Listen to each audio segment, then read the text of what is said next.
हा video reserve कॅटेगरीमधून शिक्षण घेणाऱ्या प्रत्येकासाठी आहे। महाराष्ट्र विधिमंडळाने एक नवीन बिल पास केलेलं आहे, जे बिल आपल्या सगळ्यांसाठी घातक आहे।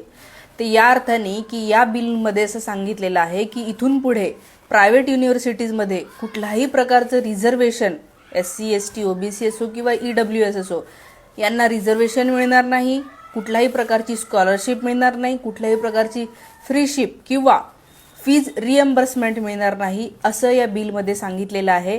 आणि या बिलाची चर्चा मुद्दामून कुठल्याही मीडियावर होऊ नये अशी ही काळजी सरकार घेत आहे। मला असं वाटतं की आपण सगळ्या लोकांनी याच्याबाबत जागरूक झालं पाहिजे।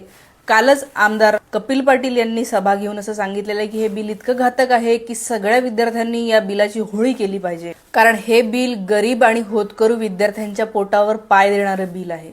आणि याच्या आधी प्रायव्हेट युनिव्हर्सिटीजमध्ये रिझर्वेशनची तरतूद होती, जी आता इथून पुढे नसणार आहे।